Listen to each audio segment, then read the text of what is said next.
When people find out I write about time management, they assume two things. One is that I'm always on time, and I'm not. I have 4 small children, and I would like to blame them for my occasional tardiness, but sometimes it's just not their fault. I was once late to my own speech on time management.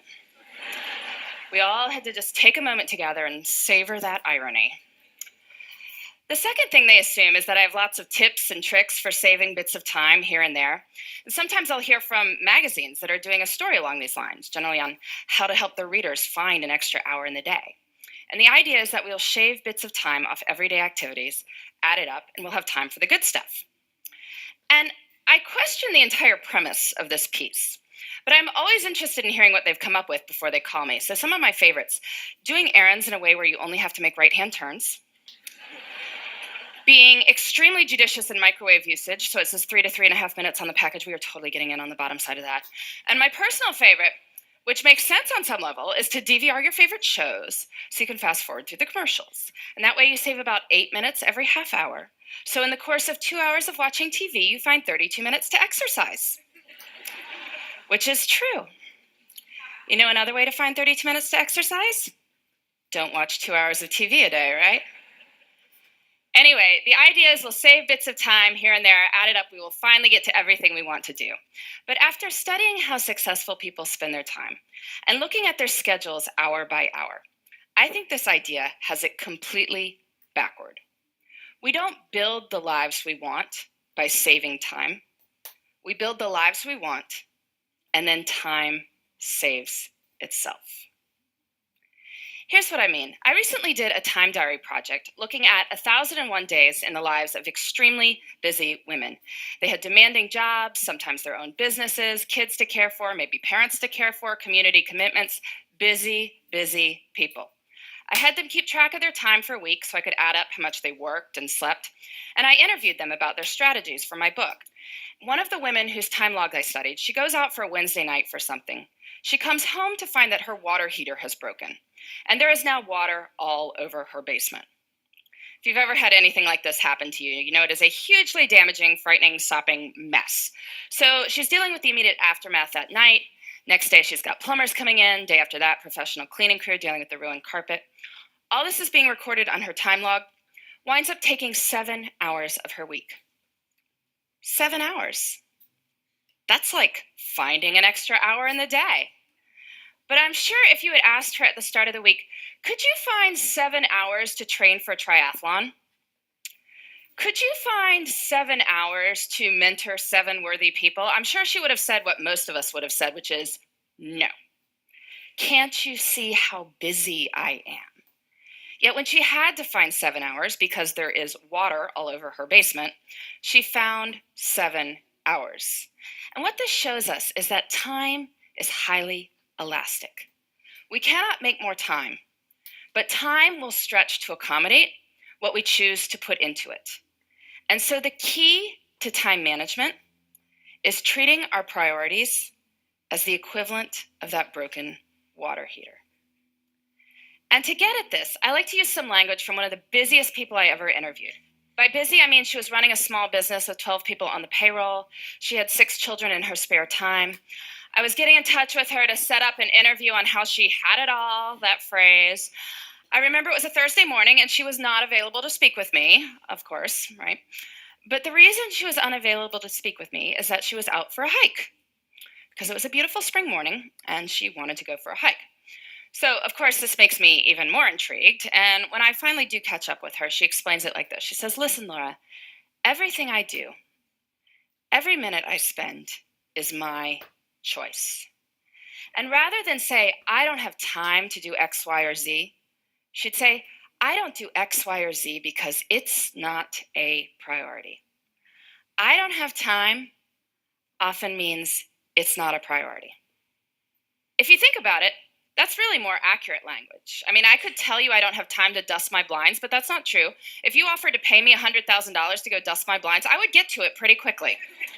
Since that is not going to happen, I can acknowledge this is not a matter of lacking time. It's that I don't want to do it. Using this language reminds us that time is a choice. And granted, There may be horrible consequences for making different choices. I will give you that. But we are smart people, and certainly over the long run, we have the power to fill our lives with the things that deserve to be there. So, how do we do that? How do we treat our priorities as the equivalent of that broken water heater? Well, first, we need to figure out what they are. And I want to give you two strategies for thinking about this. The first, on the professional side, I'm sure many people coming up to the end of the year are giving or getting annual performance reviews. You look back over your successes over the year, your opportunities for growth, and this serves its purpose. But I find it's more effective to do this looking forward. So I want you to pretend it's the end of next year. You're giving yourself a performance review, and it has been an absolutely amazing year for you professionally. What 3 to 5 things did you do that made it so amazing? So you can write next year's performance review now. And you can do this for your personal life too. I'm sure many of you, like me, come December, get cards that contain these folded up sheets of colored paper, on which is written what is known as the family holiday letter. Bit of a wretched genre of literature, really, going on about how amazing everyone in the household is, or even more scintillating, how busy everyone in the household is. But these letters serve a purpose, which is that they tell your friends and family what you did in your personal life that mattered to you over the course of the year. So this year's kind of done, but I want you to pretend it's the end of next year. And it has been an absolutely amazing year for you and the people you care about. What 3 to 5 things did you do that made it so amazing? So you can write next year's family holiday letter now. Don't send it. Please, don't send it.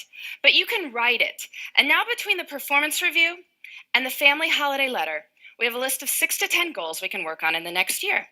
And now we need to break these down into doable steps. So maybe you want to write a family history. Well, first you can read some other family histories, get a sense for the style, and then maybe think about the questions you want to ask your relatives, set up appointments to interview them. Or maybe you want to run a 5K. So you need to find a race and sign up and figure out a training plan and dig those shoes out of the back of the closet. And then, this is key, we treat our priorities as the equivalent of that broken water heater by putting them into our schedules first. And we do this by thinking through our weeks before we are in them. I find a really good time to do this is Friday afternoons.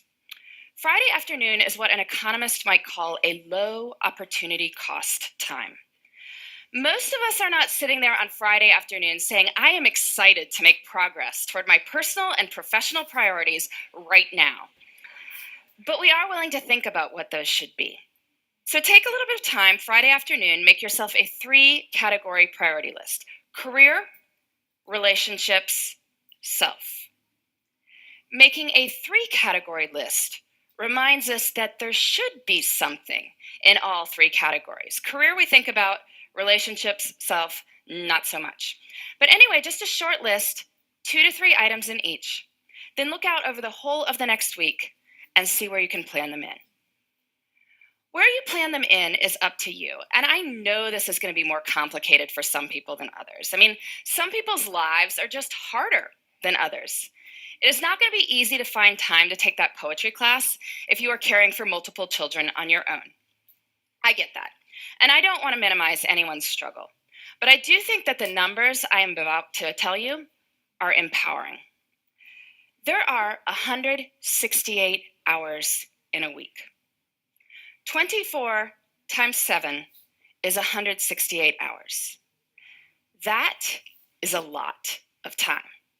If you are working a full-time job, so 40 hours a week, sleeping 8 hours a night, so 56 hours a week, that leaves 72 hours for other things. That is a lot of time. You say you're working 50 hours a week, maybe a main job and a side hustle. Well, that leaves 62 hours for other things. You say you're working 60 hours. Well, that leaves 52 hours for other things. You say you're working more than 60 hours. Well, are you sure? There was once a study comparing people's estimated work weeks with time diaries, found that people claiming 75-plus hour work weeks were off by about 25 hours. You can guess in which direction, right?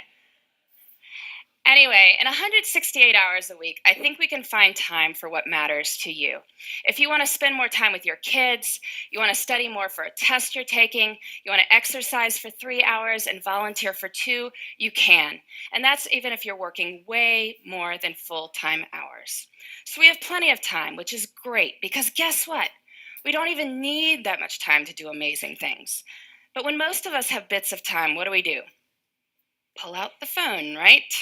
Start deleting emails, or otherwise we're puttering around the house or watching TV. But small moments can have great power. You can use your bits of time for bits of joy. Maybe it's choosing to read something wonderful on the bus on the way to work. I know when I had a job that required 2 bus rides and a subway ride every morning, I used to go to the library on weekends to get stuff to read. Made the whole experience almost enjoyable. Breaks at work can be used for meditating or praying. If family dinner is out because of your crazy work schedule, maybe family breakfast could be a good substitute. It's about looking at the whole of one's time and seeing where the good stuff can go. I truly believe this. There is time. Even if we are busy, we have time for what matters. And when we focus on what matters, we can build the lives we want in the time we've got. Thank you.